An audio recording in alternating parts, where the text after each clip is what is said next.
J'ai découvert que mes frères gagnaient le double pour moins de travail. La réponse de mon père? Ce sont des hommes, toi tu ne fais que dépenser. J'ai démissionné sur le champ. Hilary, qui va t'embaucher? J'ai monté ma propre boîte et j'ai pris tous ses clients avec moi. Je m'appelle Chloé et j'ai 28 ans. J'ai découvert que mes frères gagnaient le double de mon salaire en faisant la moitié du travail. Et quand j'ai confronté les RH à ce sujet, mon père m'a regardé droit dans les yeux et a dit, ce sont des hommes, et toi, tu ne fais que dépenser de l'argent. Alors, j'ai démissionné sur le champ et il a carrément ri. Qui va t'embaucher? A-t-il demandé. Eh bien, papa, il s'avère que je n'avais besoin de personne pour m'embaucher. Grandir dans la famille Dupont signifiait comprendre que la compétence parlait plus fort que n'importe quelle étiquette. Du moins, c'est ce que je croyais. Notre entreprise familiale, Dupont et Associés, était spécialisée dans la gestion de biens immobiliers commerciaux. Mon père l'a bâti à partir de rien. Et j'ai grandi en pensant que je ferais partie de cet héritage. J'ai commencé à y travailler juste après l'université, désireuse de faire mes preuves. Pendant que mes frères Julien et Romain traversaient leurs études de commerce en roue libre, j'ai obtenu mon diplôme en administration des affaires avec la mention très bien et une spécialisation en immobilier. Je pensais que le mérite comptait. Quelle charmante naïveté de ma part. Dès le premier jour, je me suis jeté à corps perdu dans tout. La gestion de crise. C'était le service de Chloé. Les clients difficiles? Envoyez Chloé. Les délais impossibles?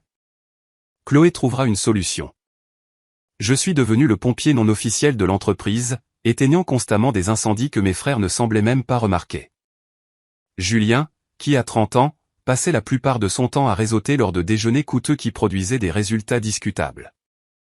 Romain, 26 ans, avait le don d'arriver en retard et de partir tôt tout en réussissant à s'attribuer le mérite de projets que j'avais menés à bien. Mais bon, ils avaient ce chromosome Y magique qui jouait en leur faveur.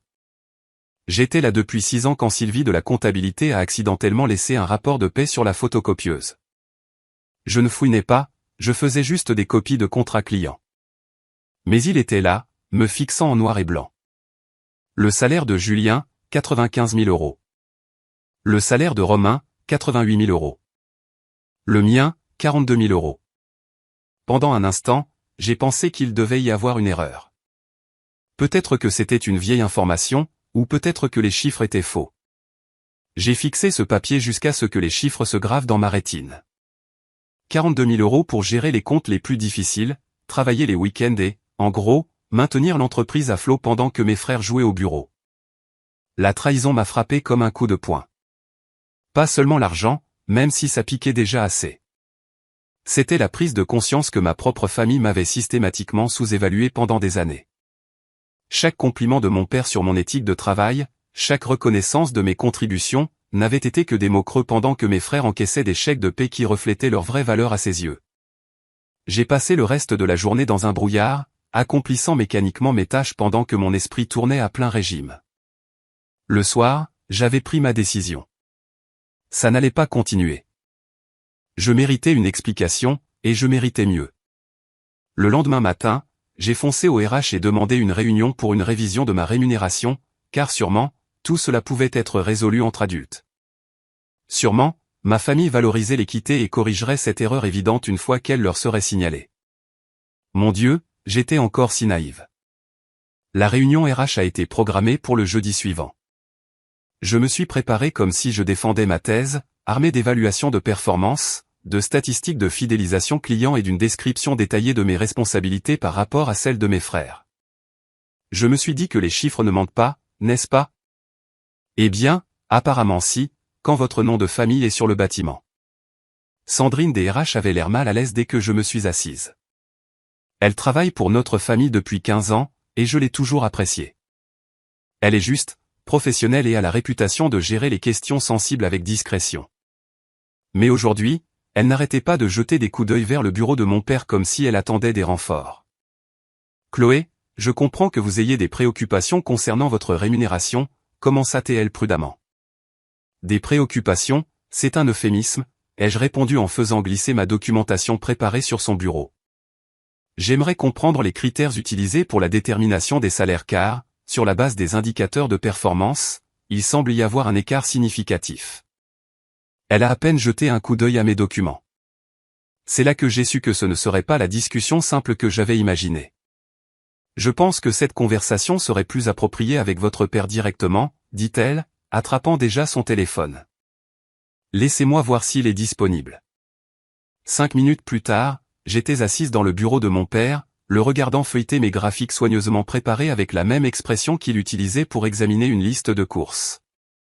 Sandrine était assise à côté de moi, ajustant nerveusement son bloc-notes.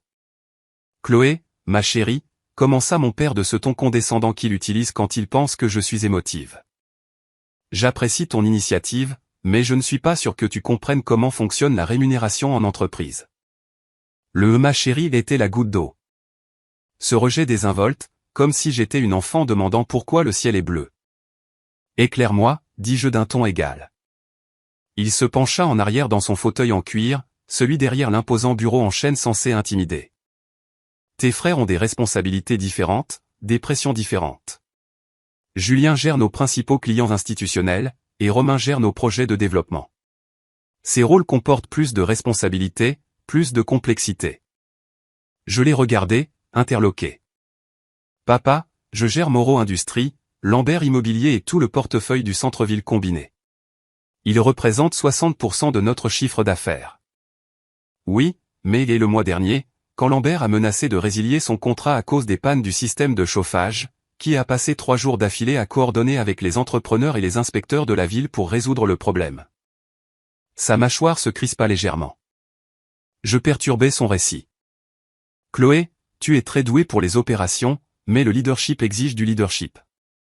Julien a passé 2 heures dans un restaurant à convaincre le directeur financier de Moreau de rester avec nous après que Romain a manqué 3 échéances critiques sur leur rapport trimestriel.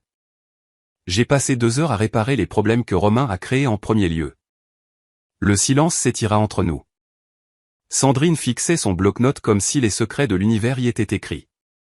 Finalement, mon père posa ma documentation et me regarda directement. Ce sont des hommes, Chloé, et toi, tu ne fais que dépenser de l'argent.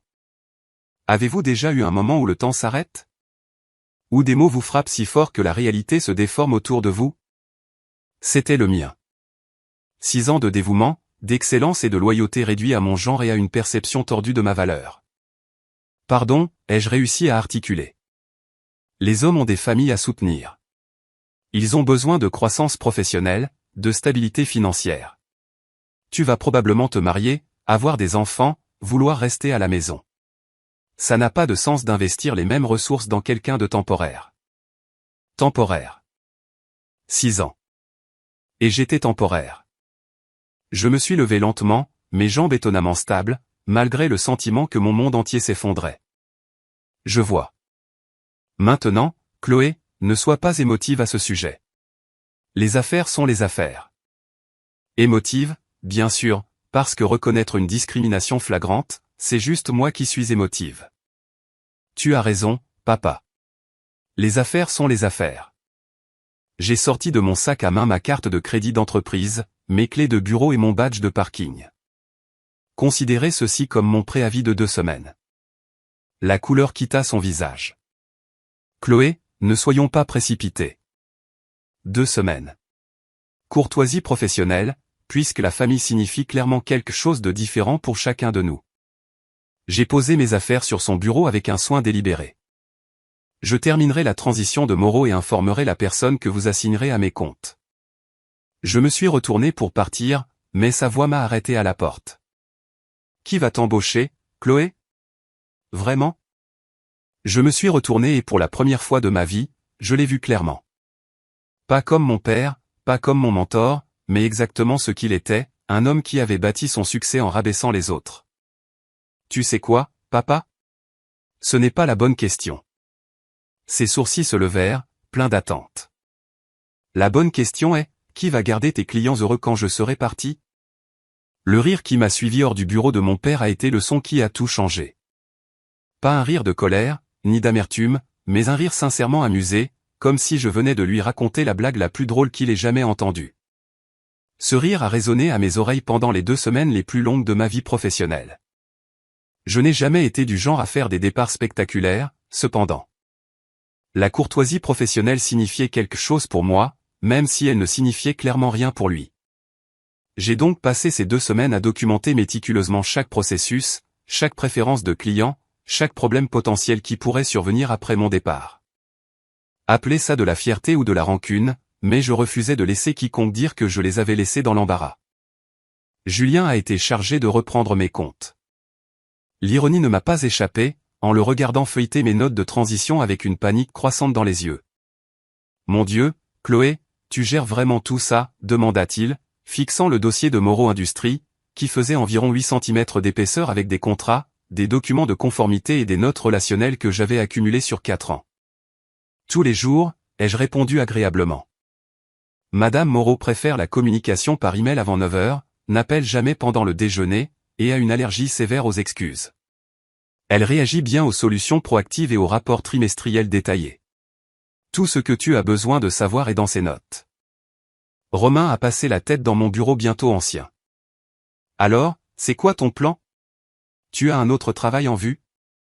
La question que tout le monde n'arrêtait pas de poser, comme si le seul chemin concevable était de troquer un patron contre un autre. Quelque chose comme ça, ai-je dit, continuant à emballer mes affaires personnelles dans des cartons. Ce que je ne leur ai pas dit, c'est que je pensais à cette possibilité depuis plus longtemps que je ne voulais l'admettre. Pas la partie sur la discrimination. C'était une surprise qui me serrait encore la poitrine de colère. Mais la partie sur l'indépendance, l'idée que peut-être, juste peut-être, je pourrais construire quelque chose par moi-même.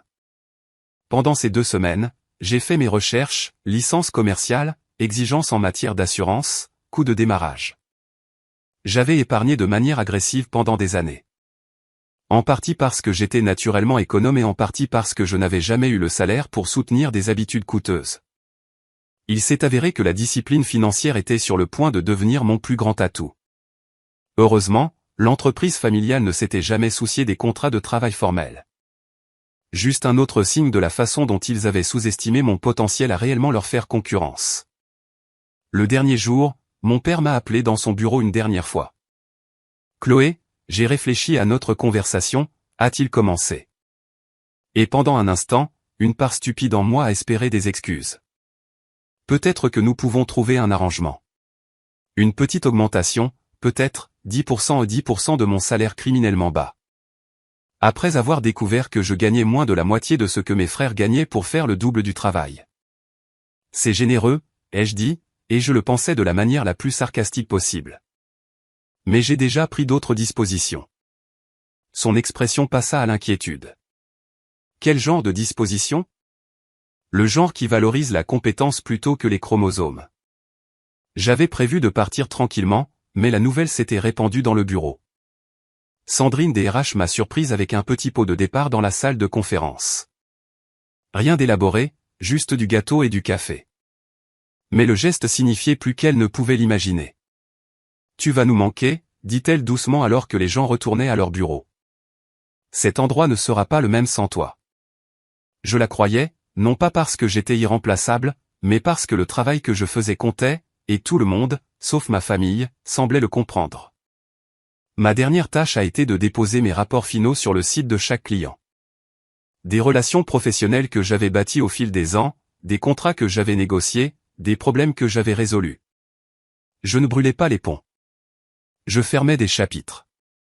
Madame Moreau de Moreau Industries a insisté pour m'inviter à déjeuner. « Votre père est un idiot », dit-elle sans détour par-dessus sa salade César. « Je travaille dans l'immobilier commercial depuis 30 ans, et vous êtes l'une des personnes les plus brillantes avec qui j'ai travaillé. Si jamais vous décidez de vous mettre à votre compte, appelez-moi. Si jamais vous décidez de vous mettre à votre compte. » Les mots m'ont suivi chez moi ce soir-là alors que j'étais assise dans mon appartement, entourée de cartons et de l'étrange vide qui accompagne la fermeture d'une porte avant qu'une autre ne s'ouvre. J'ai sorti mon ordinateur portable et j'ai commencé à taper. Plan d'affaires, résumé exécutif, projection financière. À 3 heures du matin, j'avais le squelette de quelque chose qui pourrait éventuellement fonctionner. Chloé Immobilier, ma propre entreprise, mes propres règles, ma propre structure salariale basée sur le mérite plutôt que sur le genre. Le lendemain matin, j'ai déposé ma demande de licence commerciale. 3 jours plus tard, j'ai signé mon premier bail pour un petit bureau au centre-ville. Rien d'extraordinaire, juste 2 pièces et un espace de réception, mais c'était à moi. Et ce rire, le rire méprisant de mon père quand je lui ai dit que je démissionnais, est devenu la bande-son de ma motivation. Chaque fois que je doutais de moi, chaque fois que la peur s'insinuait, j'entendais ce son et je me souvenais exactement pourquoi je faisais cela. Parce que parfois, la meilleure vengeance n'est pas de se venger. Parfois, c'est de prendre de l'avance. Avez-vous déjà vécu quelque chose qui a complètement changé votre perspective sur la famille? Laissez un commentaire sur votre tournant ci-dessous. Démarrer une entreprise avec un capital limité et une détermination sans faille s'avère être à la fois terrifiant et exaltant. Mon compte d'épargne, autrefois une source de fierté, semblait soudainement pathétiquement petit lorsqu'il était considéré comme un capital de démarrage. Mais la fierté, j'apprenais, coûte cher. L'indépendance, apparemment, n'a pas de prix. Mon nouveau bureau était livré avec absolument rien, ce qui signifie que j'ai passé ma première semaine à transformer le shopping économique en une forme d'art, un bureau d'occasion acheté dans un dépôt-vente, une chaise qui avait connu des jours meilleurs mais qui roulait encore. Et une cafetière qui s'avérerait être mon équipement le plus essentiel. L'espace de réception est resté vide. Embaucher du personnel était un luxe que je ne pouvais pas encore me permettre. Le premier mois a été humble d'une manière que je n'avais pas anticipée. J'étais passé de la gestion de portefeuille de plusieurs millions d'euros à répondre personnellement à chaque appel téléphonique, à gérer mon propre classement et à découvrir que l'assurance professionnelle est à la fois absolument nécessaire et absolument chère. Mais j'étais libre. Libre des attentes familiales, d'être sous-évalué, de voir mes frères se la couler douce grâce à leurs privilèges pendant que je travaillais 2 fois plus dur pour la moitié de la reconnaissance. Certains matins, j'arrivais à mon bureau vide, je me faisais un café dans ma machine à une tasse, et je souriais simplement au silence. Mon plan d'affaires était simple, fournir des services de gestion immobilière de qualité supérieure aux petites et moyennes entreprises commerciales. Celles qui sont trop petites pour que les grandes firmes s'en soucient, trop grandes pour que les propriétaires individuels les gèrent efficacement. L'ancienne entreprise de ma famille avait toujours couru après les contrats massifs, laissant tout un segment du marché mal desservi. Trouver ses premiers clients a nécessité plus de créativité que je ne l'avais prévu. J'ai passé des semaines à rechercher des propriétés, à démarcher des propriétaires d'immeubles et à assister à tous les événements de réseautage que je pouvais trouver. Mon pitch d'ascenseur s'est affiné à force de répétition, services personnalisés, communication réactive et tarification transparente. La percée est venue d'une source inattendue. Vous vous souvenez de Madame Pâtissier, qui possédait le petit complexe de bureaux où j'avais loué mon espace. Elle gérait ses propriétés elle-même depuis 15 ans, et le stress commençait à se voir. Chloé, ma chérie, dit-elle un après-midi alors que je passais payer le loyer. Vous avez mentionné que vous faites de la gestion immobilière. J'ai 3 immeubles et je suis noyé sous les demandes d'entretien et les plaintes des locataires. Combien coûterait quelque chose comme ça? Mon premier client. Le contrat n'était pas énorme. 3 petits immeubles de bureaux avec un total de 20 unités. Mais c'était réel. Madame Pâtissier est devenue ma preuve de concept, la fondation qui prouverait que mon modèle économique pouvait fonctionner. En 2 semaines, j'avais résolu un problème de plomberie qui durait depuis 6 mois, négocié de meilleurs tarifs avec son service de nettoyage et mis en place un portail en ligne pour que les locataires soumettent leurs demandes d'entretien. Madame Pâtissier était si satisfaite qu'elle m'a recommandé à 2 autres petits propriétaires qu'elle connaissait. Au 3e mois, j'avais 6 immeubles sous gestion et un revenu suffisamment stable pour couvrir mes frais généraux avec un petit bénéfice restant. Rien d'extraordinaire, mais durable. Plus important encore, je me construisais une réputation basée sur la réactivité et les résultats. Le travail lui-même semblait différent quand il était à moi. Chaque client satisfait était une validation personnelle. Chaque problème résolu était la preuve que j'avais fait le bon choix. Quand les plaintes des locataires étaient résolues rapidement, quand les problèmes d'entretien étaient traités efficacement, quand les propriétés restaient entièrement occupées. Ce n'était pas seulement des succès commerciaux. C'était la preuve que la compétence pouvait vraiment parler plus fort que les relations. J'ai établi des systèmes pour tout. Protocole de communication client, relations avec les fournisseurs de maintenance, procédure de reporting financier, tout ce que mon ancienne entreprise familiale faisait, mais adapté à l'échelle et exécuté avec précision. La différence, c'est que maintenant, quand quelque chose fonctionnait bien, je savais que c'était grâce à mes efforts. Quand des problèmes survenaient, je les résolvais moi-même au lieu de regarder quelqu'un d'autre s'en attribuer le mérite. La solitude était réelle, cependant. 6 ans de travail aux côtés de collègues m'avaient laissé sans préparation à l'isolement de l'entrepreneuriat en solo. Certains jours, la seule conversation que j'avais était avec Madame Pâtissier quand elle appelait avec des questions ou avec des techniciens de maintenance coordonnant des réparations. Mais lentement, j'ai commencé à trouver mon rythme. Les matinées à planifier les activités de la journée, les visites de site pour vérifier les propriétés et rencontrer les locataires. Les après-midi à gérer la paperasse et les communications avec les fournisseurs. Les soirées à examiner les finances et à planifier la croissance. 3 mois après, j'ai reçu un appel qui m'a fait marquer une pause. Chloé Immobilier, bonjour. Chloé, c'est Sandrine de Dupont et Associés. Mon estomac s'est noué. Bonjour Sandrine. Comment ça va? Eh bien, c'est en fait pour ça que j'appelle. Sa voix était soigneusement professionnelle, mais je pouvais entendre du stress en dessous. Nous avons eu quelques difficultés avec le comte Moreau depuis votre départ. Monsieur Moreau a spécifiquement demandé si nous pouvions recommander une autre société de gestion. Je sais que c'est délicat, mais seriez-vous intéressé par une recommandation? J'ai fixé le mur de mon petit bureau, analysant les implications. Moreau Industries, mon ancien client, le comte que Julien avait hérité, cherchait une nouvelle représentation. Sandrine, j'apprécie que vous pensiez à moi, mais je ne suis pas sûr que ce soit approprié. Il pourrait y avoir des problèmes de conflit d'intérêts. En fait, ils ont résilié leur contrat avec nous il y a 2 semaines. Monsieur Moreau a dit que la qualité du service avait considérablement baissé et qu'ils avaient besoin de quelqu'un qui comprenait leurs exigences spécifiques. Quelqu'un qui comprenait leurs exigences spécifiques. Après 4 ans de gestion de leur compte, de construction de relations avec leur équipe technique et d'apprentissage de chaque particularité de leur fonctionnement, je comprenais définitivement leurs exigences. Je serais intéressé de leur parler, me suis-je entendu dire. Super. Je vais demander au bureau de Monsieur Moreau de vous contacter directement. Après avoir raccroché, je suis resté assise dans mon bureau pendant un long moment, fixant mon téléphone. Mon premier client majeur, potentiellement de retour vers moi, non pas par des relations familiales ou des relations héritées, mais parce qu'ils appréciaient la qualité du travail que je fournissais. L'ironie était délicieuse. La question de mon père résonnait dans mon esprit. Qui va t'embaucher? Eh bien, papa, il s'avère que mes anciens clients faisaient la queue pour m'embaucher, et ils étaient prêts à payer les prix du marché pour un service compétent. Le contrat Moreau Industries a tout changé, pas seulement financièrement, même si les honoraires étaient supérieurs à ce que j'avais gagné en 3 mois avec mes plus petits clients. Cela a changé la façon dont je me voyais en tant que chef d'entreprise. Ce n'était pas de la charité ou de la sympathie d'anciens collègues. C'était un client commercial majeur qui choisissait mes services sur la base du mérite. La réunion de transition avec la directrice des installations de Moreau était prévue pour le mardi suivant.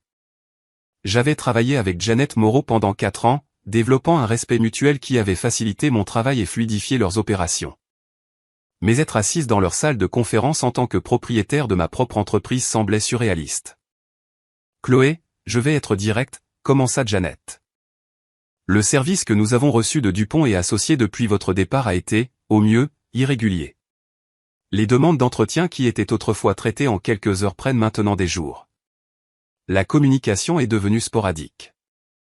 Nous avons besoin de fiabilité et, franchement, nous avons besoin de quelqu'un qui comprend notre fonctionnement. J'ai hoché la tête en sortant mes supports de présentation. Je comprends tout à fait. Laissez-moi vous présenter ce que Chloé Immobilier peut offrir. Pendant l'heure suivante, j'ai exposé ma philosophie de service, mes protocoles de réponse et ma structure de prix.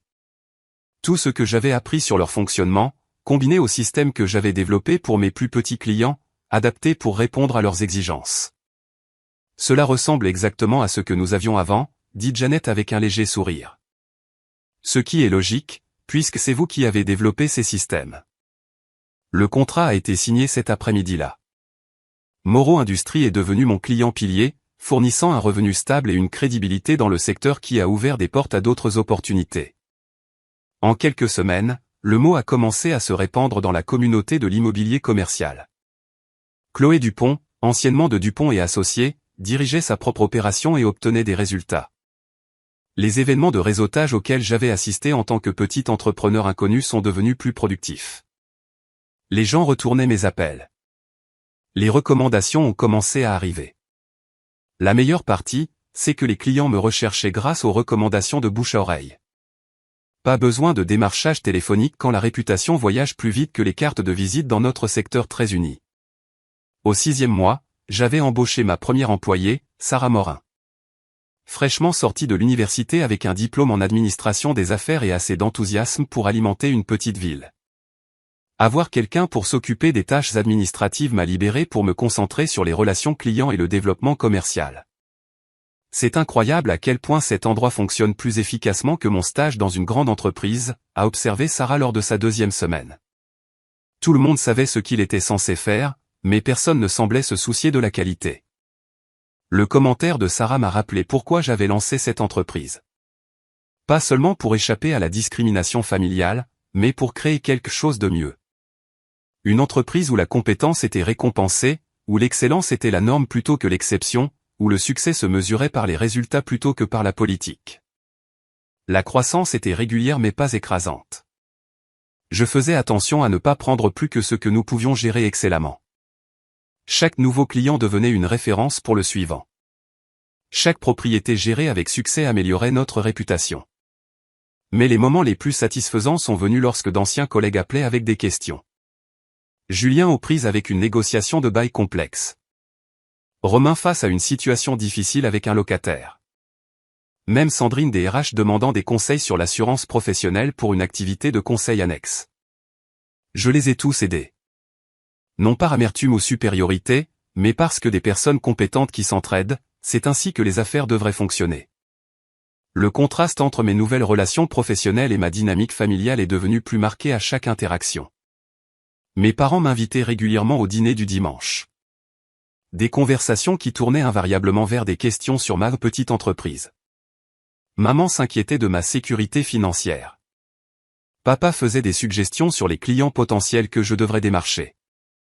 Tous deux semblaient supposer que mon entreprise était temporaire, une phase que je dépasserais avant de retourner dans le giron familial.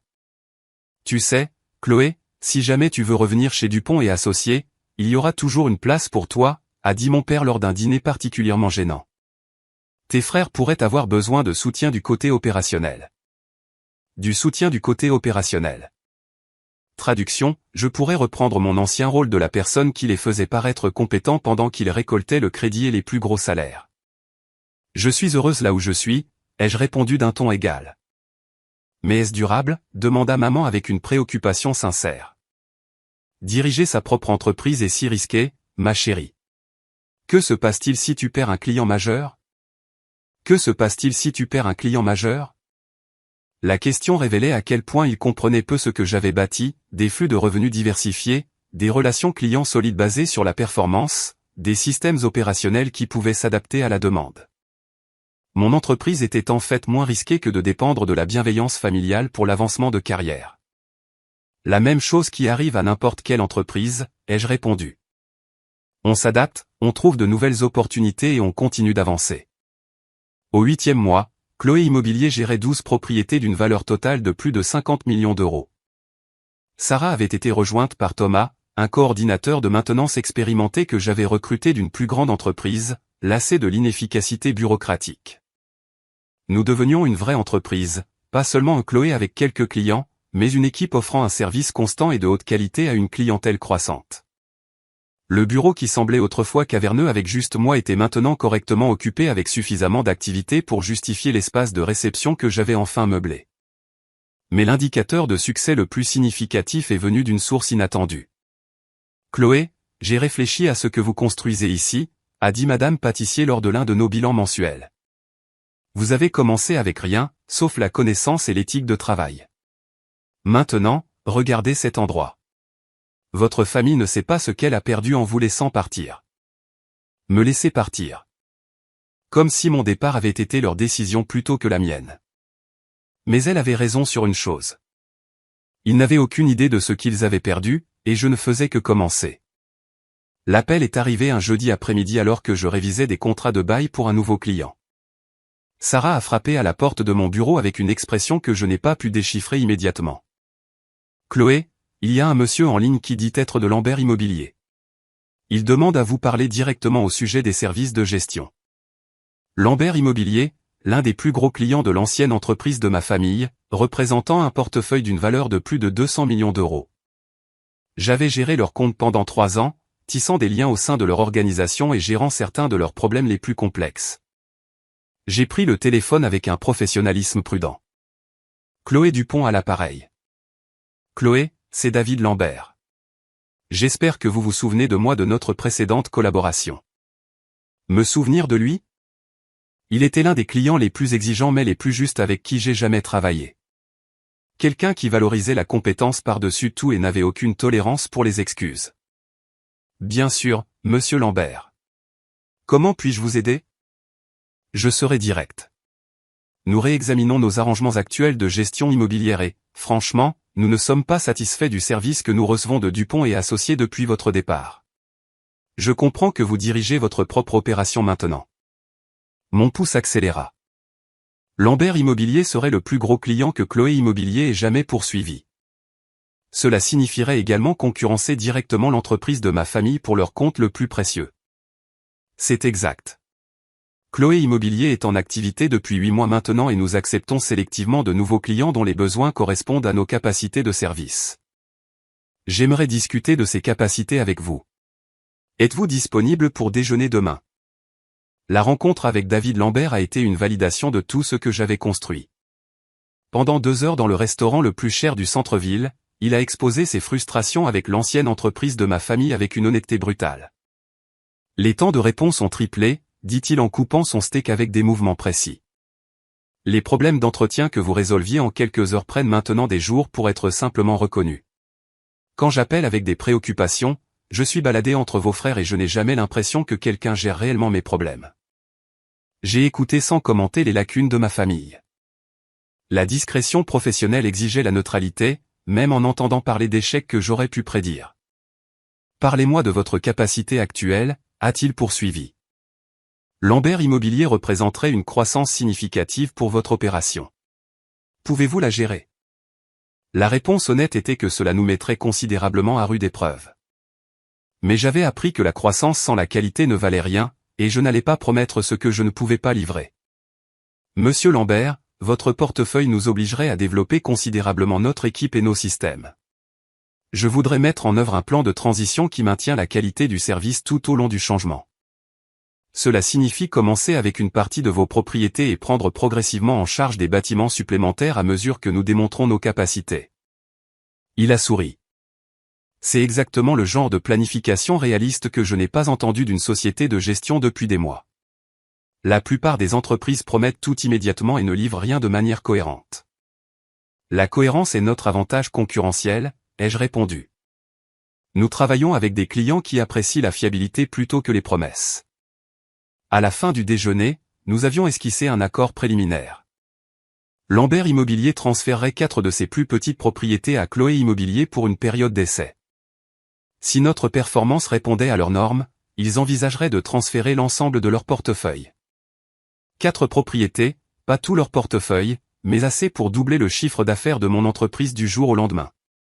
Plus important encore, c'était Lambert Immobilier qui choisissait mes services sur la base de notre bilan, et non de liens familiaux ou de relations héritées. La conversation que je redoutais a eu lieu ce soir-là. Maman a appelé juste au moment où je finissais de dîner, sa voix enjouée d'une fausse décontraction. Chloé, ma chérie, ton père a entendu une rumeur intéressante aujourd'hui. Quelque chose à propos de Lambert Immobilier qui envisage d'autres sociétés de gestion. Les nouvelles allaient vite dans notre secteur.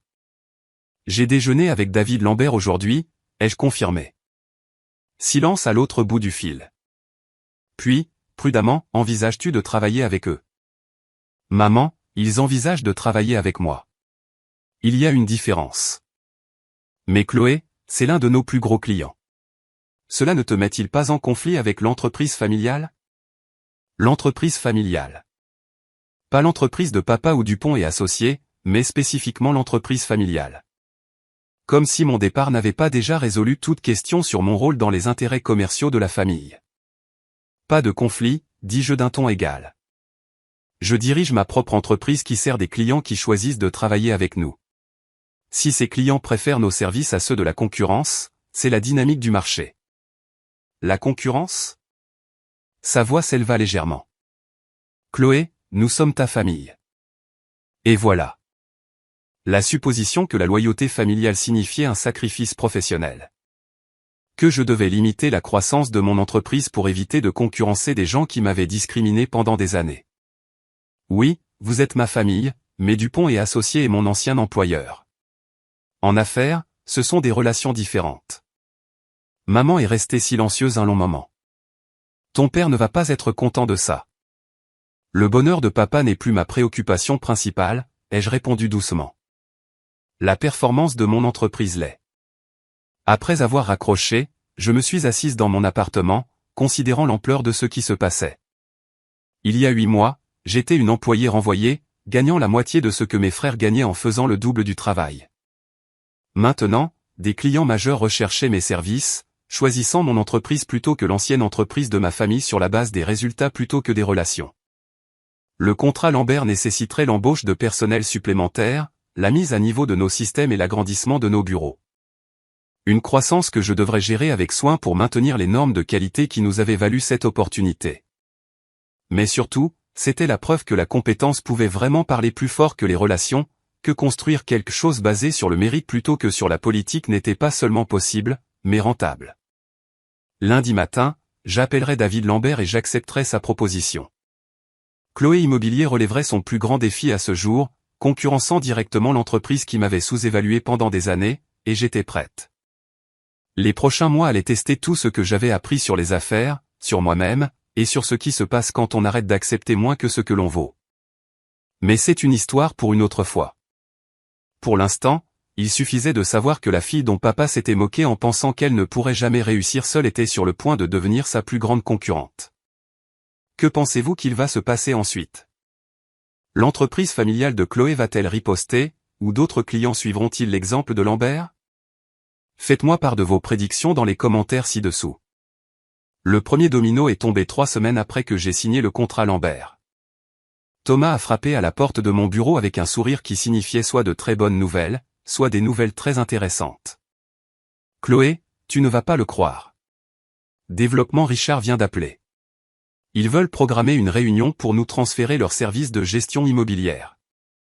Développement Richard, un autre des principaux clients de Dupont et Associés, avec un portefeuille d'immeubles à usage mixte au centre-ville.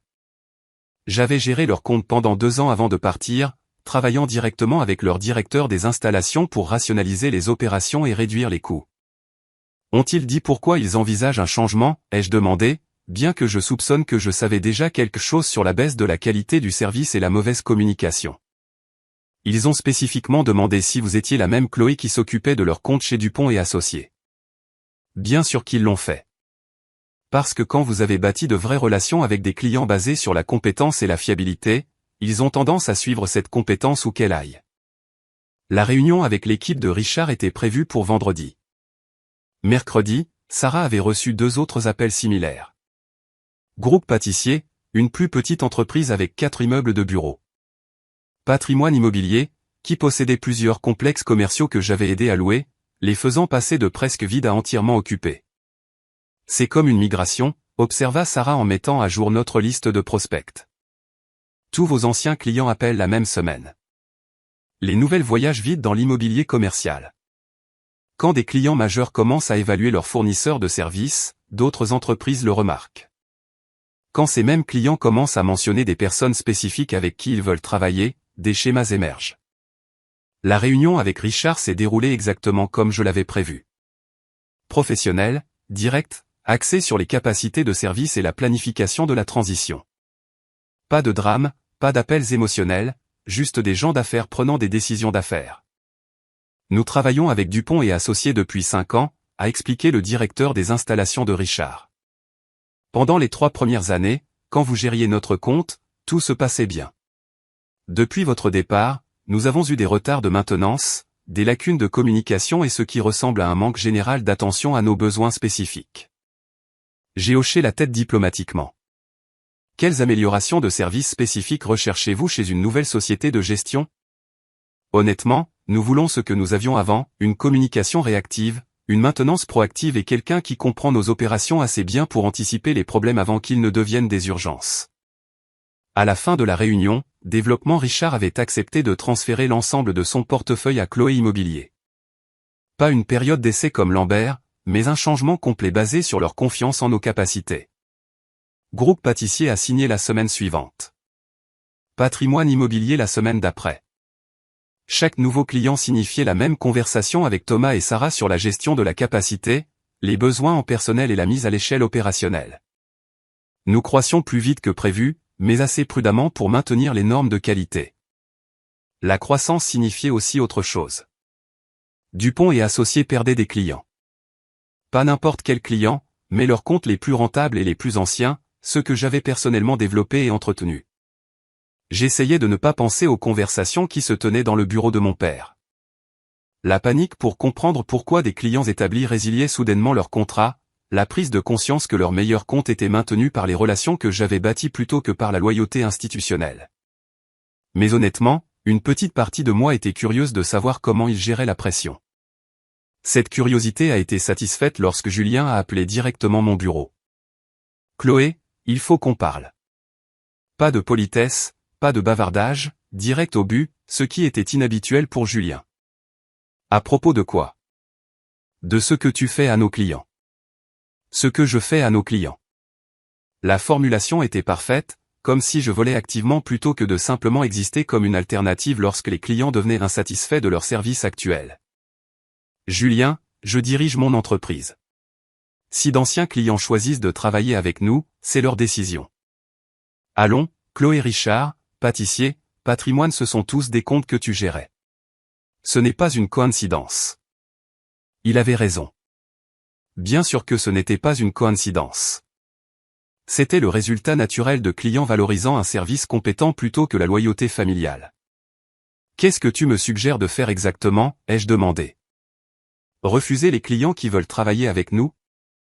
Je te suggère de considérer l'impact que cela a sur l'entreprise familiale. » L'entreprise familiale. Encore cette phrase, comme si mes décisions de carrière devaient être régies par la protection des marges bénéficiaires de mon père. Julien, quand j'ai demandé un salaire égal pour un travail égal, qu'est-ce qu'on m'a dit ? Silence à l'autre bout du fil. On m'a dit que les affaires sont les affaires. Tu te souviens ? Eh bien, ce sont les affaires. Si Dupont et Associés perdent des clients, peut-être que la solution est d'améliorer la qualité du service plutôt que de demander aux concurrents de limiter leur croissance. Papa n'est pas content de ça. Le bonheur de papa n'est plus ma responsabilité depuis qu'il a ri à l'idée que quelqu'un m'embaucherait. Après avoir raccroché, je me suis adossé à mon fauteuil et j'ai regardé autour de mon bureau. Il y a 6 mois, cet espace semblait immense avec juste moi qui y errais. Maintenant, il bourdonnait d'activités, d'appels téléphoniques, de réunions clients et de l'énergie productive d'une entreprise en pleine croissance. L'ironie était magnifique. Papa avait demandé qui m'embaucherait, rejetant entièrement ma valeur. Au lieu de trouver quelqu'un pour m'embaucher, j'avais créé quelque chose où les clients recherchaient spécifiquement mes services, prêts à quitter des relations établies pour travailler avec l'entreprise que j'avais bâtie.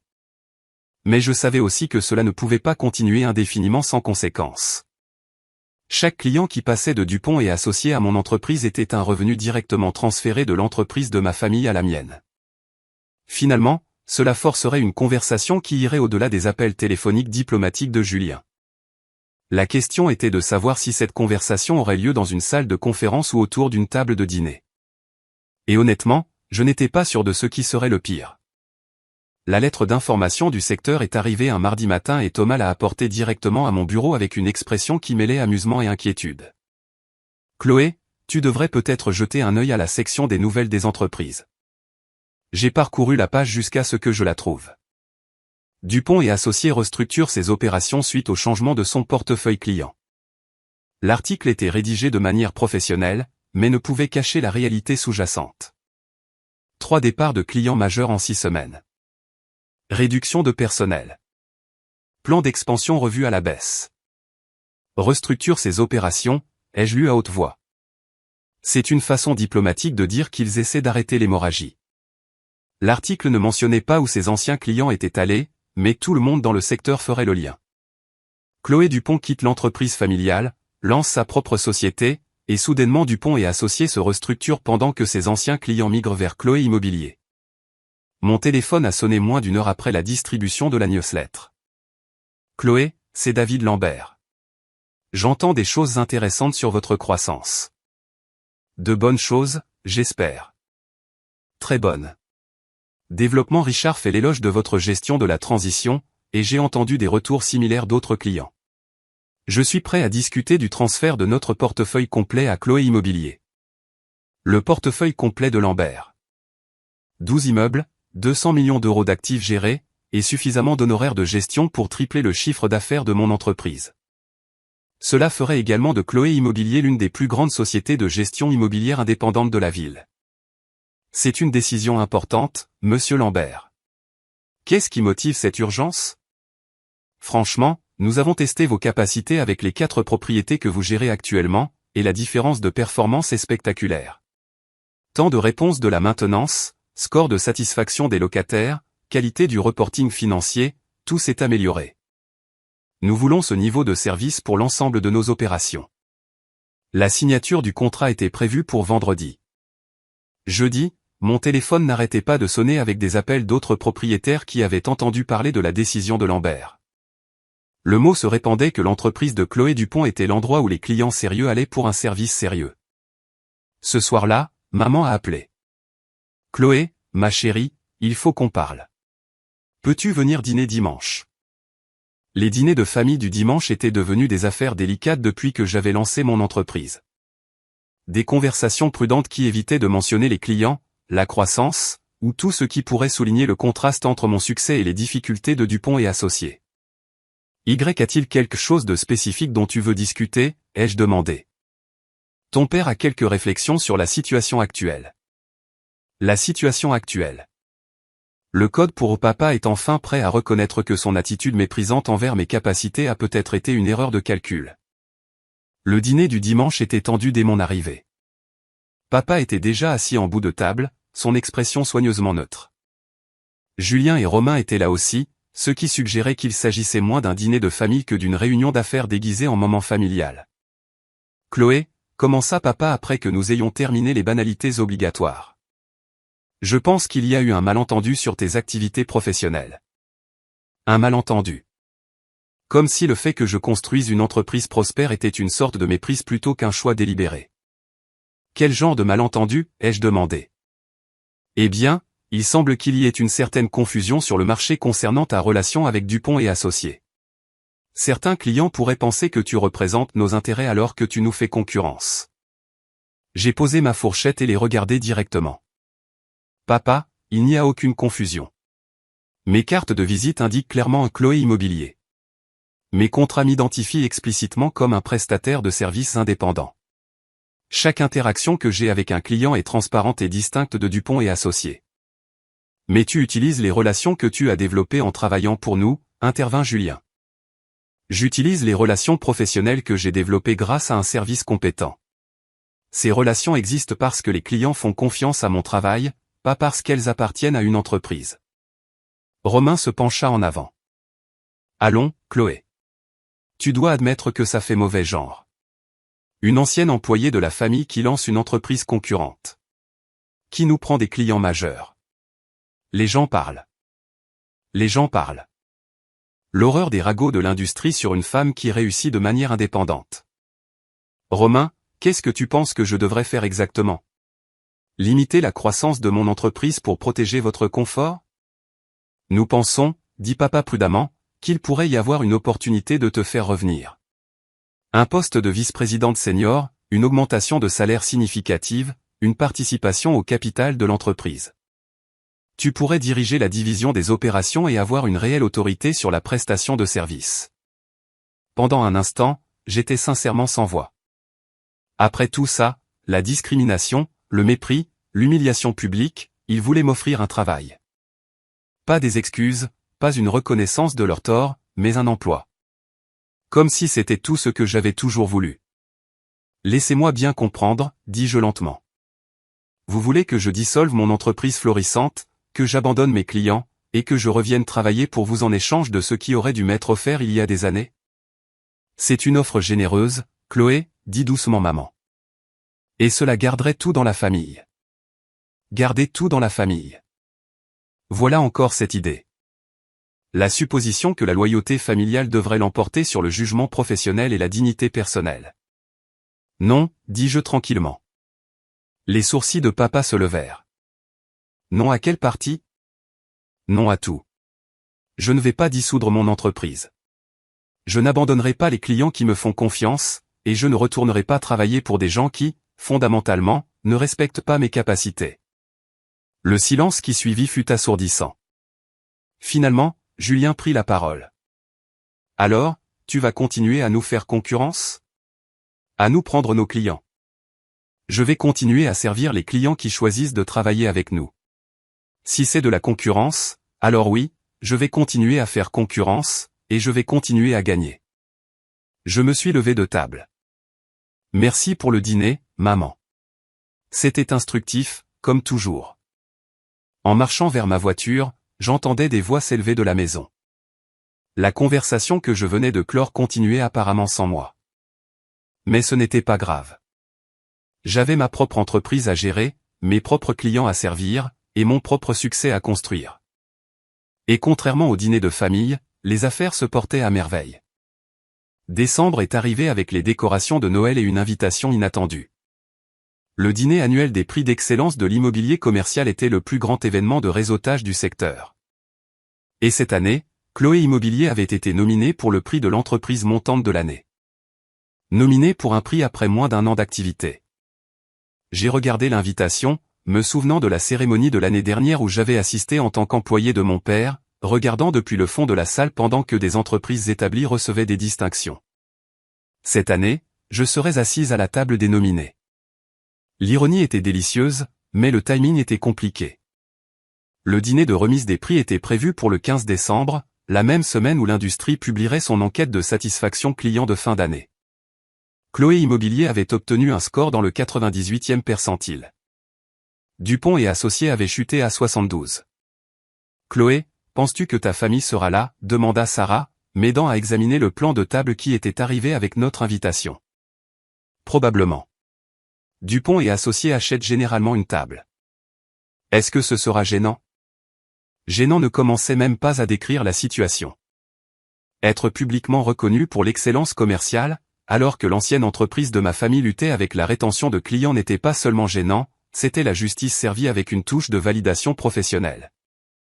La semaine avant le dîner de remise des prix a apporté un autre développement que je n'avais pas anticipé. Thomas m'a remis une note avec le numéro de bureau direct de mon père. Il a appelé personnellement, a demandé que vous rappeliez à votre convenance. Papa n'appelait jamais personne personnellement. Il avait des assistants pour ça. C'était soit une très bonne nouvelle, soit une très mauvaise nouvelle. Chloé. Sa voix était soigneusement contrôlée quand j'ai retourné l'appel. Je me demandais si nous pouvions déjeuner cette semaine. Juste nous deux. Y a-t-il quelque chose de spécifique dont tu veux discuter? Je pense qu'il est temps que nous ayons une conversation honnête sur la situation. Le déjeuner a été fixé dans le même restaurant où j'avais rencontré David Lambert des mois plus tôt. Papa est arrivé à l'heure précise, l'air plus vieux que ce que j'avais remarqué lors de nos dîners de famille. Le stress de perdre des clients majeurs laissait apparemment des traces. Tu as l'air en forme, a-t-il commencé après que nous ayons commandé. Les affaires semblent bien te traiter. En effet. Nous avons une bonne année. Il a hoché la tête, remuant son café avec une attention inutile. J'ai réfléchi à notre conversation du dîner de dimanche, à l'offre que nous t'avons faite. Papa, ma position n'a pas changé. Je ne suis pas intéressé à travailler de nouveau pour Dupont et Associés. Je sais, et je commence à comprendre pourquoi. C'était inattendu. Papa ne se livrait généralement pas à l'introspection, surtout sur les décisions d'affaires. J'ai peut-être sous-estimé tes capacités, a-t-il poursuivi prudemment. Le succès que tu as bâti de manière indépendante démontre des compétences que je n'ai peut-être pas pleinement appréciées quand tu travaillais pour nous. Peut-être pas pleinement appréciées. La chose la plus proche d'une reconnaissance d'erreur que j'étais susceptible d'entendre. Et je me demande s'il pourrait y avoir de la place pour une sorte de collaboration. Pas un emploi, mais un partenariat. Dupont et Associés pourraient s'occuper des grands clients institutionnels. Et ton entreprise pourrait gérer les comptes du marché intermédiaire. Nous pourrions nous référer des clients, partager des ressources, peut-être même coordonner sur de plus grands projets. J'ai étudié son visage, cherchant l'angle que je savais devoir exister. Papa ne proposait pas de partenariat par générosité. Il les proposait par nécessité. Quelle serait la structure de ce partenariat, ai-je demandé. Nous pourrions commencer de manière informelle. Des références croisées si appropriées. Peut-être quelques efforts de marketing conjoints. Éventuellement, si ça fonctionne bien, nous pourrions explorer des arrangements plus formels. Des références croisées si appropriées. Traduction, quand Dupont et Associés ne pourraient pas gérer la charge de travail ou voudraient se débarrasser de clients difficiles, ils me les enverraient. Quand je développerais des relations fructueuses avec des entreprises en croissance, je les référerais à l'entreprise familiale. Papa, ce que tu décris n'est pas un partenariat, c'est de la sous-traitance. Tu veux que je m'occupe du travail difficile pendant que tu gardes les relations rentables. Sa mâchoire se crispa légèrement. Ce n'est pas ce que je suggère. N'est-ce pas? Tu veux des références informelles qui profitent à Dupont et Associés avec la possibilité d'arrangements plus formels si je me révèle assez utile. Qu'est-ce que je gagnerais exactement de cette relation? Tu gagnerais le soutien familial, l'accès à nos ressources et à notre réseau de clients. Le soutien familial, la chose qui avait été remarquablement absente quand je faisais réellement partie de l'entreprise familiale. J'ai déjà accès à des clients qui apprécient mes services. J'ai construit mes propres ressources et le soutien familial. J'ai fait une pause, choisissant mes mots avec soin. Le soutien familial aurait été utile il y a 1 an, quand je gagnais la moitié de ce que mes frères gagnaient pour faire le double du travail. Papa est resté silencieux un long moment. Chloé, je sais que nous avons mal géré certaines choses quand tu travaillais pour nous, mais ne pouvons-nous pas passer à autre chose? Nous concentrer sur ce qui est le mieux pour tout le monde. Ce qui est le mieux pour tout le monde. Toujours le refrain de la famille quand le succès individuel menaçait le confort collectif. Papa, ce qui est le mieux pour moi, c'est de continuer à bâtir ma propre entreprise, à servir les clients qui choisissent mes services sur la base du mérite. Et à prouver chaque jour que la femme qui ne fait que dépenser de l'argent était en fait l'atout le plus précieux que Dupont et Associés aient jamais eu. Son visage rougit légèrement. Je lui avais cité ses propres mots et nous le savions tous les deux. Je ne le pensais pas de cette façon. Si, tu le pensais. Et c'est pourquoi il n'y aura ni partenariat, ni collaboration, ni référence croisée. Parce que fondamentalement, tu ne comprends toujours pas ce que tu as perdu quand tu m'as laissé sortir de ce bureau. Je me suis levé, laissant de l'argent sur la table pour mon repas intact. On se voit au dîner de remise des prix, papa. Bonne chance avec ta restructuration. En m'éloignant, j'ai ressenti quelque chose d'inattendu. De la pitié. Pas pour l'entreprise en difficulté, mais pour l'homme qui avait eu l'excellence à ses côtés pendant des années, et qui avait été trop aveuglé par les préjugés pour le reconnaître jusqu'à ce qu'il soit trop tard. Mais la pitié était un luxe que je ne pouvais pas me permettre. J'avais une entreprise à gérer et un prix à gagner. La lettre d'information du secteur qui est arrivée le lundi après mon déjeuner avec papa contenait une petite nouvelle qui a fait s'étouffer Sarah avec son café. Dupont et Associés explorent des options stratégiques suite au changement du marché. Options stratégiques, l'UL à haute voix. C'est le jargon des affaires pour dire « nous sommes en difficulté et envisageons de vendre ». L'idée que l'entreprise de ma famille soit vendue était surréaliste. Papa avait bâti Dupont et Associés à partir de rien. Et pendant 30 ans, cela avait été son identité autant que son gagne-pain.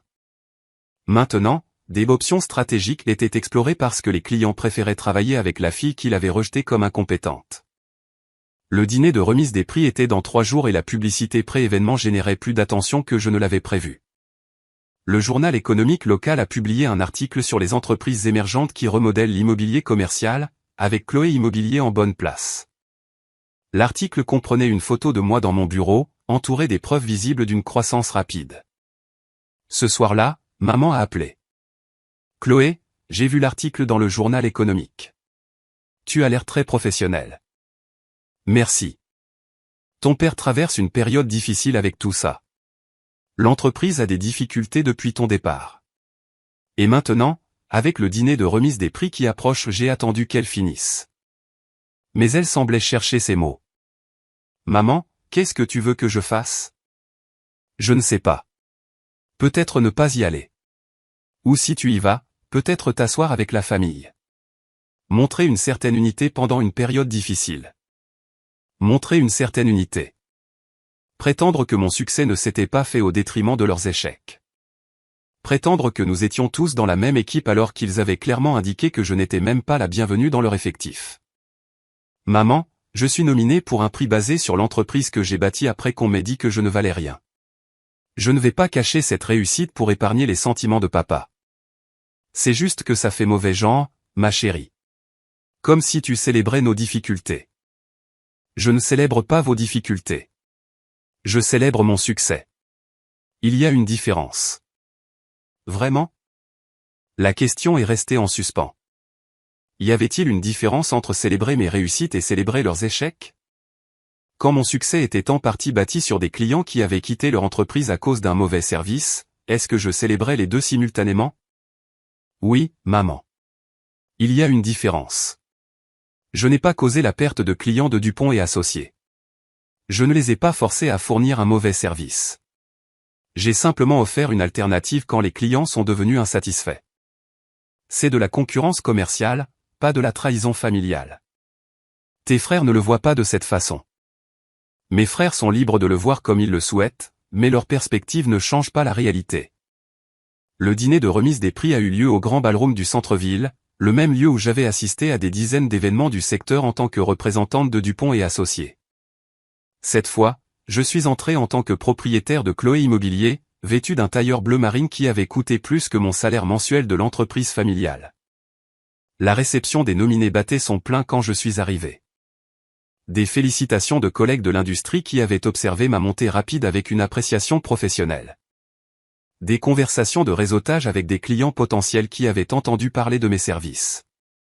La reconnaissance de pairs qui valorisaient la compétence par-dessus les relations. Et de l'autre côté de la salle, la table de Dupont et Associés.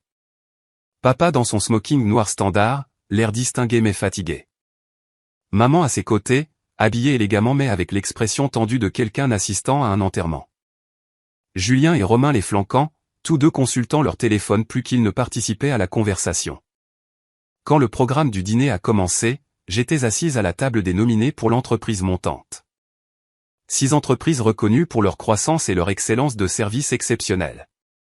Le présentateur a lu nos réalisations, pourcentage de croissance client, score de satisfaction, mesure d'impact sur l'industrie. Chloé Immobilier, a annoncé le présentateur, a réalisé une croissance client de 340%, des taux de satisfaction de 98%, et a réussi la transition de plus de 400 millions d'euros d'actifs gérés au cours de sa première année d'exploitation.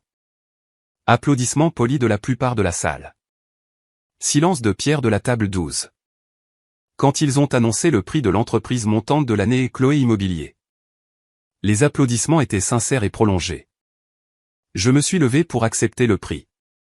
Une plaque de cristal reconnaissant l'excellence dans la prestation de service et la croissance de l'entreprise. Sur le podium, regardant les 500 professionnels de l'industrie, je pouvais voir clairement la table de ma famille. Le visage de mon père était soigneusement neutre. Maman applaudissait poliment. Julien et Romain étudiaient leurs assiettes avec une intensité inhabituelle. Merci pour cette reconnaissance, ai-je commencé. Chloé Immobilier existe parce que nous croyons que la compétence devrait guider les relations clients, pas les relations. Nous croyons que l'excellence devrait être récompensée, pas négligée. Et nous croyons que parfois, le chemin le plus réussi exige le courage de s'éloigner du familier et de construire quelque chose de mieux. Le discours était bref et professionnel. Pas de référence familiale, pas de vengeance personnelle, juste des principes commerciaux livrés à des professionnels des affaires. Mais tout le monde dans cette salle a compris le sous-texte. Après la cérémonie, des collègues de l'industrie ont entouré notre table avec des félicitations et des cartes de visite, des clients potentiels exprimant leur intérêt pour nos services, la reconnaissance professionnelle de pairs qui valorisaient les résultats par-dessus les relations. Alors que la soirée se terminait, je me suis retrouvé face à face avec mon père dans le hall de l'hôtel. Félicitations, dit-il tranquillement. C'est une réussite significative. Merci. J'espère que tu sais que je suis fier de ce que tu as bâti, même si les circonstances ont été difficiles pour notre famille. Fier. Le mot que j'avais voulu entendre pendant des années, enfin offert quand il n'avait plus d'importance. Papa, j'apprécie ça. Mais la fierté n'est pas la même chose que le respect. Et le respect n'est pas la même chose que l'égalité. Si tu avais été fier de mon travail quand je faisais partie de ton entreprise, nous aurions peut-être évité tout ça. Il a hoché la tête lentement.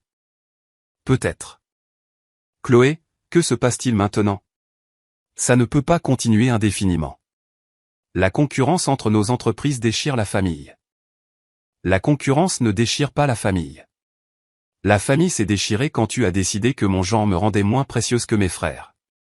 La concurrence commerciale ne fait que rendre cela visible. C'était la conversation la plus honnête que nous ayons eue depuis ce jour dans son bureau où il s'était moqué de ma démission. Alors, où est-ce que ça nous mène, a-t-il demandé. Ça nous mène à être des membres d'une même famille qui travaillent pour des entreprises différentes. Que ça fonctionne ou non dépend de ta capacité à accepter que je ne reviendrai jamais travailler pour toi et que je ne limiterai jamais mon succès pour protéger ton confort. En marchant vers ma voiture, pris à la main, j'ai réalisé que quelque chose avait fondamentalement changé. La dynamique familiale qui avait défini ma vie pendant 28 ans était changée à jamais. Il n'y aurait pas de réconciliation qui restaurerait les anciennes relations, pas de compromis qui satisferait tout le monde. Mais il y aurait le dîner de Noël dans 2 semaines, et d'une manière ou d'une autre, nous devrions tous naviguer dans cette conversation sans la fiction confortable que nous étions toujours l'heureuse famille Dupont. Ça allait être intéressant. La veille de Noël est arrivée avec une invitation qui ressemblait plus à une convocation diplomatique qu'à une réunion de famille. Maman avait appelé 3 fois en 2 semaines. Chaque conversation dansant prudemment autour de la tension sous-jacente tout en insistant sur le fait que Noël devrait être une affaire de famille, pas d'affaires. J'ai failli ne pas y aller. L'idée de m'asseoir autour de la table du dîner en prétendant que tout était normal alors que mon prix trônait sur la cheminée de mon appartement me semblait épuisante. Mais ne pas y aller créerait son propre drame. Et honnêtement, j'étais curieuse de voir comment il gérerait l'éléphant qui avait pris résidence permanente dans chaque interaction familiale. La maison était exactement la même que pour 28 Noël. Les décorations élaborées de maman, le scotch cher de papa sur le buffet. Les photos de famille disposées sur la cheminée où mon visage d'enfant disparaissait progressivement derrière les réalisations de mes frères. La seule différence était la tension qui semblait vibrer dans l'air comme un diapason. Chloé, ma chérie, tu es magnifique, dit maman en me faisant la bise avec l'enthousiasme prudent de quelqu'un déterminé à maintenir la normalité par la pure force de sa volonté. Julien et Romain étaient déjà là, debout près de la cheminée avec des verres et des expressions qui suggéraient qu'ils avaient discuté de stratégie avant mon arrivée. Papa est sorti de son bureau, arborant son sourire d'hôte, celui qu'il utilisait pour les dîners d'affaires avec des clients difficiles. Chloé, content de te voir. Joyeux Noël, papa. La conversation du dîner fut une masterclass dans l'art d'éviter les sujets évidents. Maman m'a posé des questions sur mon appartement. Julien a mentionné ses derniers projets de vacances. Romain a discuté de la météo avec une passion inhabituelle. Tout le monde évitait soigneusement de mentionner les prix, les clients ou tous ceux qui pourraient reconnaître la réalité de notre situation. Cela aurait pu fonctionner si le vin n'avait pas délié les langues et si la gentillesse artificielle ne s'était pas finalement épuisée. Alors, Chloé, dit Julien pendant le dessert, sa voix portant la décontraction calculée de quelqu'un qui avait répété sa réplique. Prévois-tu des changements majeurs pour la nouvelle année? Juste une croissance continue. Nous envisageons d'élargir notre offre de service. Élargir? Les sourcils de Romain se levèrent. Jusqu'où peux-tu raisonnablement grandir? Et voilà. La question qu'ils avaient tous esquivée. Jusqu'où mon succès pouvait-il grandir avant d'éclipser complètement leurs difficultés? Assez grand pour servir les clients qui apprécient un service de qualité, ai-je répondu d'un ton égal. Papa posa son verre de vin. Chloé, je pense que nous devons discuter de cette situation ouvertement. Cette famille ne peut pas continuer avec ce niveau de conflit professionnel. Quel conflit, ai-je demandé. Je dirige mon entreprise. Vous dirigez la vôtre. Ce n'est pas un conflit. C'est de la concurrence. C'est la même chose quand c'est la famille, intervint maman. Quand tu réussis à nos dépens, ça blesse tout le monde. À nos dépens. Comme si mon succès leur avait été volé plutôt que gagné par une compétence qu'ils avaient refusé de reconnaître. Maman, je n'ai pas réussi à vos dépens. J'ai réussi malgré vos limitations. Il y a une différence. La température dans la pièce chuta de manière perceptible. Nos limitations? La voix de papa était soigneusement contrôlée, mais je pouvais voir la colère monter derrière ses yeux. Oui, vos limitations. La limitation de supposer que le genre détermine la capacité. La limitation de valoriser la loyauté plutôt que la compétence. La limitation de croire que les relations familiales devraient l'emporter sur des pratiques commerciales équitables. Julien se pencha en avant. Chloé, ce n'est pas juste. Nous n'avons jamais dit que le genre vraiment. Alors pourquoi gagnais-je 42 000 € alors que tu en gagnais 95 000 pour gérer moins de comptes, moins efficacement? Quel facteur autre que le genre expliquerait cet écart? L'expérience, dit rapidement Romain. L'ancienneté, les responsabilités et le foutaise. Le mot est sorti plus sèchement que je ne l'avais prévu, mais j'en avais fini avec le langage diplomatique. J'avais plus de contacts clients, des scores de satisfaction plus élevés et de meilleurs taux de rétention que vous deux réunis. La seule différence, c'est que vous êtes des hommes et que je ne le suis pas. Le visage de mon père était maintenant rouge. Chloé, je ne tolérerai pas ce langage ni ces accusations dans ma maison. Ta maison? J'ai ri.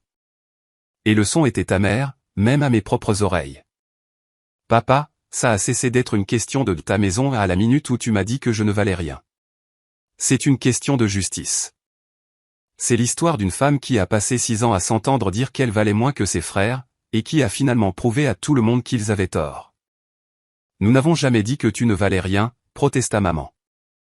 Non, vous avez dit que je ne faisais que dépenser de l'argent et que mes frères méritaient des salaires plus élevés parce qu'ils sont des hommes. Tu as dit que personne ne m'embaucherait quand j'ai démissionné. Tu as ri à l'idée que je puisse réussir de manière indépendante. En quoi cela n'est-il pas me traiter comme si je ne valais rien? Le silence qui suivit fut assourdissant. Pour la première fois de ma vie d'adulte, j'avais dit exactement ce que je pensais à ma famille sans arrondir les angles ni protéger les sentiments. Et maintenant, ai-je continué, maintenant que j'ai bâti quelque chose de réussi, vous voulez que je me sente coupable. Vous voulez que je m'excuse d'être compétente. Vous voulez que je limite ma croissance pour protéger votre confort. Eh bien, je ne le ferai pas. Papa se leva brusquement. Tu es dramatique et vindicative, Chloé. Il ne s'agit pas de genre ou d'équité. Il s'agit de toi qui utilises les relations familiales pour saper notre entreprise. Les relations familiales? Je me suis levé aussi, ma voix s'élevant pour correspondre à la sienne.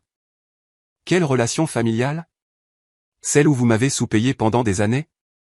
Celle où vous avez méprisé mes contributions? Celle où vous avez ri de mon potentiel? Ces relations familiales-là. Tu détruis cette famille, dit-il, sa voix tranchante de frustration. Non, papa. Je refuse simplement de prétendre que le fait d'être une famille excuse la discrimination. Je refuse de sacrifier mon succès pour votre fierté. Et je refuse de m'excuser d'être meilleur dans ce métier que vous ne l'auriez jamais imaginé. Les mots restèrent suspendus dans l'air comme la fumée d'une explosion. Tout le monde me regardait, et pendant un instant, je me suis vu à travers leurs yeux, la fille qui avait finalement cessé d'être reconnaissante pour les miettes et avait commencé à exiger ce qu'elle méritait. Je pense, dis-je tranquillement, qu'il est temps pour moi de partir.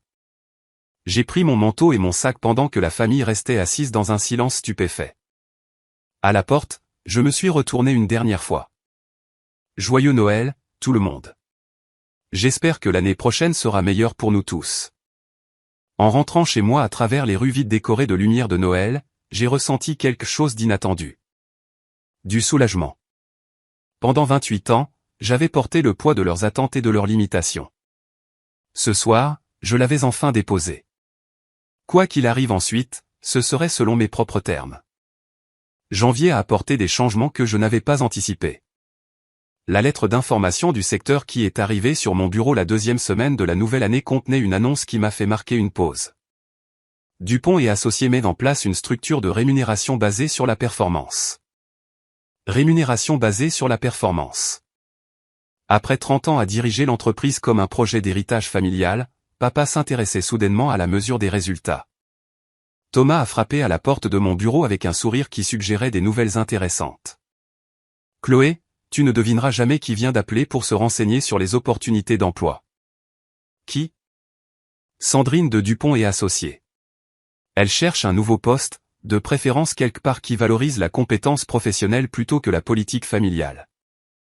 Sandrine, la directrice des RH qui était restée assise en silence lors de cette terrible réunion où mon père expliquait pourquoi mes frères méritaient des salaires plus élevés. La femme qui avait travaillé loyalement pour l'entreprise de ma famille pendant 15 ans était soudainement intéressée à explorer d'autres options. Que lui as-tu dit? Que nous serions heureux de programmer un entretien. Nous pourrions utiliser quelqu'un avec son expérience en gestion des RH. L'appel est arrivé cet après-midi-là. La voix de Sandrine était soigneusement professionnelle, mais portait une nuance de frustration que j'ai reconnue. Chloé, j'espère que ça ne te dérange pas que je te contacte directement. Je sais que ça pourrait être délicat étant donné notre histoire.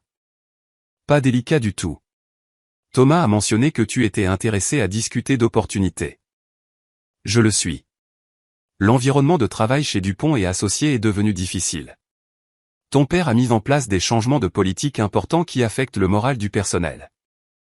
Des changements de politique. Quel genre de changement? Sandrine hésita. Des indicateurs de performance pour tous les employés, y compris les membres de la famille. Des objectifs de productivité obligatoires. Des mesures de responsabilité qui n'étaient pas en place auparavant. Ça crée beaucoup de tensions, surtout avec Julien et Romain. Papa avait finalement décidé de gérer son entreprise comme une entreprise plutôt que comme un système de distribution de cadeaux familiaux. Et apparemment, ses fils ne s'adaptaient pas bien au fait d'être mesurés par les résultats. Comment gère-t-il les nouvelles attentes? Pas bien. Il y a eu plusieurs discussions animées sur l'équité et la répartition appropriée de la charge de travail. Romain m'a même demandé si les exigences de performance s'appliquaient également aux membres de la famille. J'ai presque ri. Romain se demandant si les exigences de performance devraient s'appliquer à lui de manière égale. Le même Romain qui m'avait regardé travailler 2 fois plus dur pour la moitié du salaire sans jamais remettre en question cet arrangement. Sandrine, si tu es intéressée à rejoindre Chloé Immobilier, je serais heureuse d'en discuter. Nous valorisons l'expérience, le professionnalisme et la capacité à mettre en œuvre des pratiques d'emploi équitables. L'entretien a été programmé pour vendredi. Jeudi, j'avais reçu 2 autres appels d'employés de Dupont et Associés se renseignant sur des opportunités. La nouvelle se répandait que le nouveau style de gestion axé sur la performance de mon père n'était pas populaire auprès du personnel habitué à des attentes plus détendues.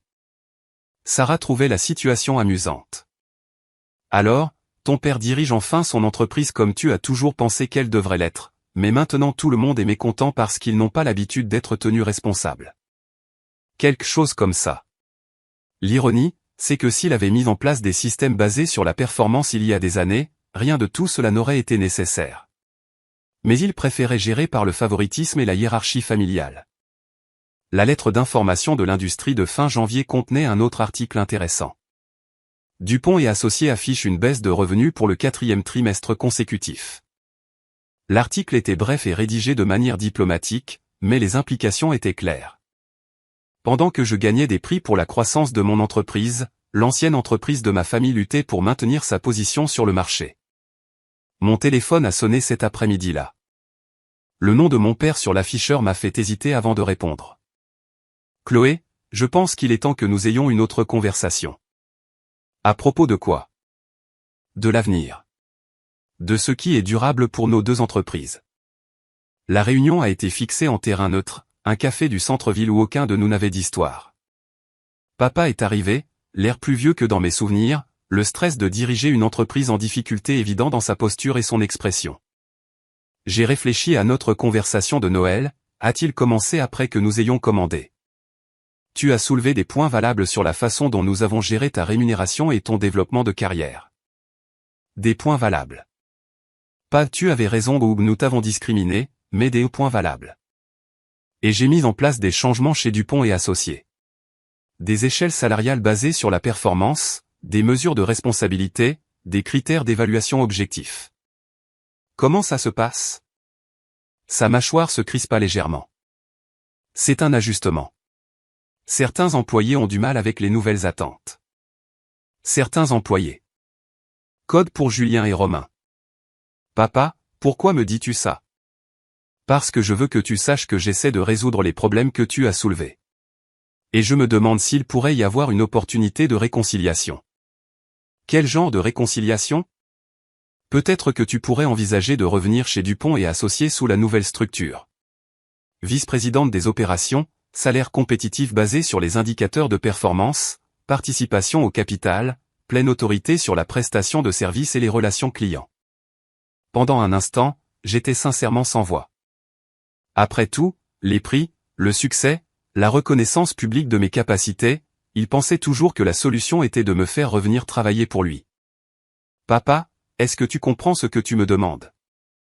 Je te demande d'aider à sauver l'entreprise familiale. Tu me demandes d'abandonner l'entreprise prospère que j'ai bâtie pour sauver l'entreprise qui m'a discriminé. Tu me demandes de renoncer à mon indépendance pour résoudre les problèmes que ton favoritisme a créés. Son visage rougit. Chloé, j'essaie de réparer les choses. Non, tu essaies de rendre les choses rentables. Il y a une différence. Je me suis levé, laissant mon café intact sur la table. Papa, j'apprécie que tu mettes enfin en place des pratiques d'emploi équitables, mais je ne suis pas intéressé à être la solution aux problèmes que tu as créés en me sous-évaluant. Je suis occupé à construire quelque chose de mieux. 6 mois plus tard, la lettre d'information du secteur publiait une petite annonce. Chloé Immobilier nommée Société de gestion immobilière commerciale de l'année. L'article comprenait une photo de notre équipe, Sandrine, Thomas, Sarah et moi-même, debout devant nos bureaux fraîchement agrandis. Dans le même numéro, enfoui en page 6, se trouvait un autre article. Dupont et Associés vendus à une société régionale de gestion immobilière. Papa avait finalement exploré ces options stratégiques jusqu'à leur conclusion logique. Je n'ai ressenti aucune satisfaction dans leur échec, mais j'ai ressenti une immense satisfaction dans mon succès. La femme qui ne faisait que dépenser de l'argent avait bâti quelque chose de précieux, de durable et entièrement à elle. L'entreprise familiale qui avait méprisé mes capacités avait disparu, mais l'entreprise que j'avais créée prospérait. Parfois, la meilleure vengeance n'est pas de se venger. Parfois, c'est de prendre de l'avance et d'y rester. 3 ans plus tard, Chloé Immobilier gère plus de 800 millions d'euros d'actifs commerciaux.